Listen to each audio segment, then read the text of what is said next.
海恩我理想中的餐酒生活，填土之道有道理。各位朋友应该可以发现，我这是在车上录影因为这次我还戴了耳机，这个耳机可以传到我的前面的这个荧幕，可是这个耳机也可以隔绝到杂讯，但是它还是可以听到外面的声音，所以我开车仔细的开其实是没什么问题的。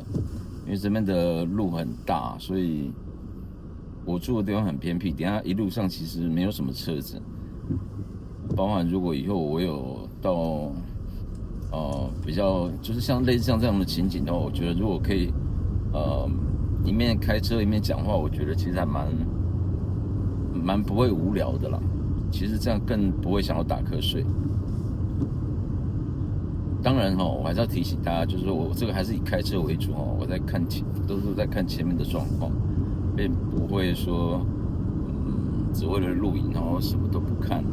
所以我不会去看荧幕的，我只是单纯继续直行，然后行驶右侧车道，靠右行驶。每次在车上录这些东西，我想讲比较简单的东西，而不会想要去讲太复杂的，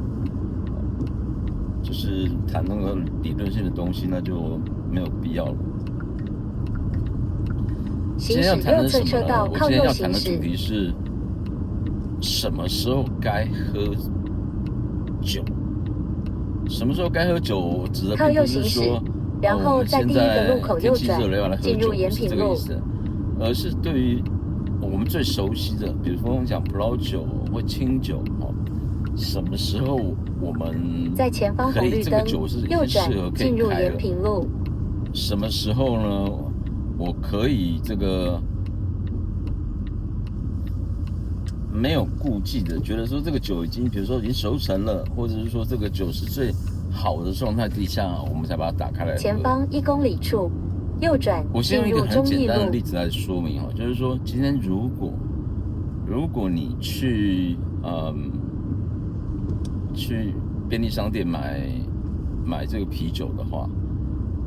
或是买任何的点心、饮料等等的，我相信大家都有这种经验因为他们的饮料，不要讲饮料好了，点心特别是那些饭盒什么的那些东西，他们的排法一定是一般的认知都会认为说是把快要比较即期品的，就是说它的保存期限相对来讲已经比较短的放在前面，然后比较新鲜的放在后面。比如说前一天晚上才进货的，所以你的手会伸到哪边去拿这个？比如说你要拿一个便当，你会怎么去拿？其实如果大家都是拿前面第一个，然后慢慢这样拿，它货是正常在流动的。然后那种就算它的保存期限已经稍微再短一点了，但是反正厂商这个基本上的品管，台湾跟中国差很多，我们这边这个做的还算可以所以你一定是拿第一个也没有问题但是我相信还是会有不少朋友会想要拿通过这个红绿灯一点，然后在下一个红绿灯右转进入中义路。如果说我们在买酒的时候，我们也希望拿到的是比较新鲜的东西。这个东西就会适用在哪一个产品呢？就是清酒。所以喝清酒，你要先要知道说，前方1.7公里处，它如果是越新鲜的话，基本上是越好。进入中央路3段。可是如果葡萄酒的话呢，其实你应该也要拿比较后面一点的。为什么？因为前面那个可能会晒到阳光或者是说比较它的，因为毕竟在这个走道上面，那种气温的变化就是会比较稍微影响到。其实葡萄酒没有那么不耐放了，那样一点小小的气温的影响，不至于对酒是有多大的这种伤害。特别是如果你在好事多的话，你就没有必要特别去挑那个箱子里面最里面的酒，没有必要，因为它一天冻的速度很快，而且他们的管理系统里面比较好的酒呢，就是说价格比较高的那种，他们基本上摆在那个展示区的，基本上都是那种样本或空瓶子。你真的要买的话，只是要填一张单子到他们的那个纯酒区去拿的。在保管葡萄酒跟保管清酒基本上类似一样的道理，所差异的是说，今天在清酒方面的话呢，我们要注重的是它什么时候喝会最好。那我之前提过了非常非常多次，就是你要在它够新鲜的状态底下去喝。那这个新鲜的定义呢，其实我之前有略微提过，就是跟那个你的出厂时间是有关的。所以我常常看到一些朋友们今天拍的这些照片啊，今天喝到什么酒啊。昨天有看到一个朋友在下一个红绿灯，稍向左转。他只注意到价钱，然后只注意到盒子，只注意到美观，可是他完全没有注意到说这个日期是怎么样子。你去市场去买一个猪肉，或者是买一个那个生鲜的产品，你会不会去问说这是什么时候的在前方红绿灯，稍向左转，进入中央路3段。还是你就完全就不在意这个事情？我相信应该大家都会想说我要买新鲜的东西嘛。清酒怎么不会去想到这一点呢？你们可以在买酒的时候，其实就问他，或者看瓶子上面的日期，注意出厂日期。出厂日期。我为什么在提这个事情？就是说，因为对于清酒来讲，有些酒造非常在意出厂日期。为什么呢？它有点像拉面店一样。我曾经在一个日本人来台湾经营的一个拉面店，在台北的时候吃过，吃面的时候呢，因为大家都坐在后面排队嘛，还有那个板凳什么的，然后前面那个桌上那么当然就有，就是先到的你就先点在那边吃啊。结果有4个女孩子，我记得非常清楚，有4个女孩子在下一个红绿灯右转，那边吃拉面的时候呢，那个面拿起来夹起来之后在那边聊天。所以这面夹着，可能可以夹个3分钟，然后女孩子可能就是这样啊，就是我们要姐妹淘要聊天，可是那个地方就不是聊天的地方。你第一个，你耽误了后面这个他吃一顿面好像在喝咖啡一样，把一顿吃拉面这样的功夫呢，变成是时间拖得很长，让老板呢看了就觉得这样子的客人他们也很注重转桌率啊。第二点就是说，拉面是热腾腾吃的东西。就像水饺上锅一样，你就算你不喜欢吃很烫的东西，你也不要让它冷了，然后完全都右转进入古亭路，不在那种温度底下去吃，因为温度是影响美味的很重要的关键。这个师傅呢，把这个东西弄上来给你，准备好了给你，他的目的就是希望你在他最好吃的状况下去吃。前方1公里处，那你拿个面在那边聊天，稍向左转进入新社路。最后他甚至有在小声的。半斥责半提醒的跟他们讲说，请赶快把面吃完，因为后面还有人在等。然后这些小朋友叽里咕噜的还会觉得说，反正我们是客人啊，你为什么要那个赶我们也是付钱？他其实没有赶，而是那个我们在后面都看在眼里啊。但回过头来讲，如果说面啊这种拉面啊，或者是食物啊，或者是这种生鲜的东西，你会注意到它的日期的话，为什么酒不会呢？日本清酒其实是非常注重新鲜的酒。我举刚刚提到的例子，就是现在一大堆人在讲的14代。我不是说14代不好14代是高木酒造的酒，我之前也提过了，所谓的品名就是产品名跟这个酒造不见得是画上等号，它可能是他自己取的。一个酒造底下可能有好几个是不同产品的品名，然后14代是这个高木酒造底下的著名的一个品牌，但是我没有去查说高木酒造是不是还有别的品牌，但是它的14代已经卖得很好，卖翻天了。依照14代底下呢，它还有各种各样子的分类七锤什么20罐啊，还有反正各种名字就对了。所以今天如果说在谈14代的话，你只讲我今天喝了14代，我会不知道你在喝什么东西。那就算你把那个什么七锤20罐啊，或是什么名称把它讲出来拍出来，我还是会关心到说你喝的是什么日期的酒，因为那个你如果了解14代就是高木酒造老板的酿酒理念的话，你才会知道说为什么他这么红。这条路不能走哦。14代呢有一个很重要的观念，如果说各位朋友的有幸有喝到这个酒，它也没有多贵啦，就是你要7、8千块钱也是可以买到一瓶啦。如果真的想要显摆的话，1万多块钱也有啦。但是葡萄酒比这个贵的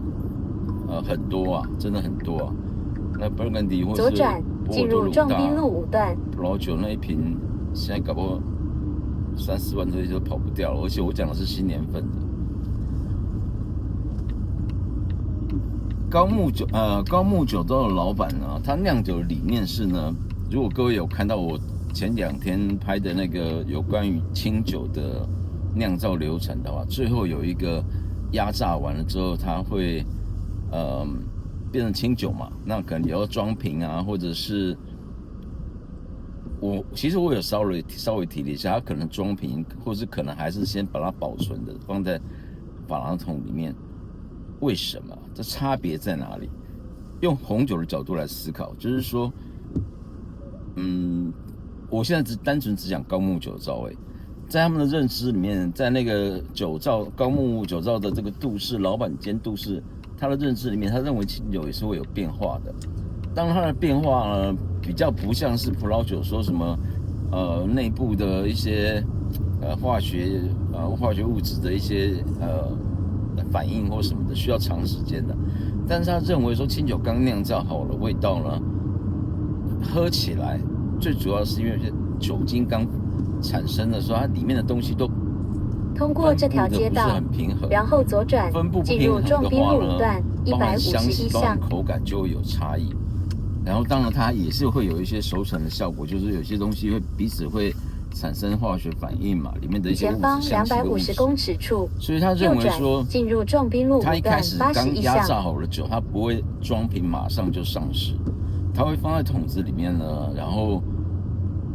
这是我之前得到的消息，现在有没有改了我不晓得，但是这是他们的之前引以为傲的部分，我相信应该是不会去改。进入壮滨路5段就是说他每天都会去喝，我讲的不是压榨前哦。我之前在那个酿造过程中讲的是压榨前，但是这个是压榨后，他还没有装瓶前，他每天都会放，有一点像在陈年一样，每天都会去喝那个酒槽，就是那个珐琅桶里面的压榨好的酒，去看它的变化。然后一旦你可以把它想象成酒在做 decant 的那种感觉啦，葡萄酒在做 decant 的感觉，就是一旦他觉得说这酒的熟成已经很好了，够达到那个水准的时候，他才会把它装瓶出厂。所以14代的好喝是在于这一点，应该讲说他们坚持的是这一点哦。当然，我没有否认说其他的这个，比如说选米啊、酿造水准什么的，我不提。但是他在这一方面的坚持算是比较首开先河的，因为一般我们要知道说就酒这种东西呢，就像你进水果一样嘛，赶快趁新鲜赶快把它转卖掉，这个才是赚钱之道嘛，谁会去堆成本，对不对？可是他的想法不是这样，他的想法是我要把酒做好为止。所以14代你买到14代的时候，它是不是在最新鲜状态，离你的那个酒是在最新鲜的状态底下去喝呢？很重要，因为你如果能够知道这样的东西，你喝，你才能够体会出14代的所谓的精华的部分。那很多人不知道啊，到现在其实喝那些酒都只会觉得说，哦，我今天喝到14代了。可是你有没有喝到最精粹的？如果买了这个酒，进口商买了这个，比如说进了60瓶进来，可能一下就卖光了。但是问题是，他如果我们按了3个月才卖完的话，假定那个3个月跟本来它的出厂日期的差别，就是风味上的差异了。然后这个差异就是你喝到的感觉跟高木酒造的那个杜氏老板想要传达的他这个酒的理念是完全不一样的。相同的道理，当然我相信有一些酒造也在这样做，因为我知道有一些酒厂我去参观过，他们酿造完以后都放在桶子里面，珐琅桶，大的桶子，不是瓶子哦，大的桶子。然后所以有时候你可以看到酒瓶上面会有所谓的酿造日期或压榨日期，然后还有出厂日期。你有看到压榨跟出厂，你就知道它中间是摆了一段时间的。那有可能是摆在瓶子里面，也有可能是在桶子里面。那你自己可以去回想，摆在瓶子摆在桶子里面，哪一个是你会比较想要喝的酒？当然是摆在桶子里面。为什么？因为摆在瓶子里面，那个纯粹就是等于是先把工作做好，然后再分批出货而已。可是如果是在桶子里面的话，它可以一直去试喝，然后等到决定 OK， 然后再出货。所以这种在品质的管控的角度上就不一样了。关于葡萄酒的部分呢，其实我想要讲，但是我已经到家了，我现在在我这个停车场这边，灯光也不是很好。我想这一期就简单这样讲吧，我至少介绍一下14代嘛。其实不管是不是14代，或是其他的酒，我并不想要蹭这个热度哈，就是说，哪一种酒新鲜喝，哪一种酒很有名，然后哪一种酒这个很难进口，为什么？不是这样的东西，而是其实不管哪一种清酒，你就是离你的那个出厂日期越近就越好，不要只会拍封面。我讲过很多次了，因为这样在懂酒人看起来就是你只是在迷惑在这种漂亮的这种设计里面。如果有，我昨天在另外一个就是在那个 Thread 上面有看到有人在办清酒的聚会嘛，那四喝县的酒，其实我没有喝过那家的酒厂，因为现在越来越多酒厂的酒进到台湾，但是我看大家都喝得很高兴啊，虽然我没有参与，因为在台北，而且那个也不是我的事情，那是他们自己进口的。我当时我看到那个时候，我会有一个想法是说，因为他们搭配料理，就是小食，不能算料理。那些我有别的想法。如果这个店家有看到的话，也许有空可以一起讨论。不好意思，我鼻子过敏很痒。另外就是我看他们在喝的那个酒都是用，应该是 Riedel 吧，就是那种葡萄酒杯在喝清酒。我个人觉得有点可惜因为你看那个酒杯上面很多都已经，他有比如10几个人参加，那到了酒杯上面本身都已经会有那种雾气了。雾气代表什么意思？表示说那个清酒已经开始温度开始升高了。那升高呢，清酒大部分很华丽或者有果香浓郁的清酒，最好就是维持着一定的冷度去喝。我不是说你要冰冰的，或是一定要0度去喝，而是说越低温，相较于低温，然后再慢慢喝高温是比较好的。然后你拿那个广口瓶的那种把清酒当做葡萄酒在 serve 的那种方式呢，基本上我认为是不好的。特别是那杯子很大，那你人那么多，每个人分到清酒只有分到一些，不管是不是因为成本的考量或者是怎么样，但是你这样就只是加速它的氧化速度而已。因为一般接触清酒的人喝起来没办法喝那么快。我反而会建议说，我之前提过了，用 shot 杯或者是用 ISO 杯就可以了，那种可以比较能够保持它的温度，然后我讲的是低温，而且也可以晃杯。我的结论，清酒跟葡萄酒是完全不同的酒，请记住这一点。回去再看一下我之前提到葡萄酒、清酒的酿造方式。那至于今天本来想讲什么时候可以喝葡萄酒呢？就让我卖个关子吧，就简单的提一下，就是相较于你要等到它最好的时刻，不管你是用那种抽真空的那种机器来去估计，或者说你本身很有经验，你买了一箱先开一瓶来喝，然后去估计说多久会最好，或是你就是1年开一瓶用 decanter 然后去醒酒什么，各种方法都 OK。但是呢，这些方法都没有考虑到一个很重要的点，什么点？就是你的寿命。这个我不是在讲一些天马行空的东西，而是因为我有一些朋友，或是新闻上也看到有一些人是买了一堆酒，结果过世的时候根本就没有喝到。那你说人家爱买就在买，对，没有错。但是我想提醒大家，就是说，其实清酒其实葡萄酒呢，它跟清酒不一样，它是可以放的，特别是红酒。可是你要确定你要活得过它，你要活得比它还要久。另外就是说，清酒其实跟房子有关哦。如果你是一个遗产的东西的话，不是清酒，葡萄酒，它其实是类似不动产这样的东西。他没有办法去估算他现在有多少钱，你不能看那个酒瓶上的价格，他如果已经买了很久，那个成年他有他一定的价格的起跳，那个其实在算遗产的时候是要请专人来估计的。如果你的酒是非常好的酒的话，之前有一个股市名人嘛，这个很久以前的事情啊，他过世的时候留了2万多瓶的酒，大部分是红酒。然后这个红酒呢，买的都是很好的年份，或是很好的葡萄园的，所以你说他们的小孩怎么去打这个官司啊？我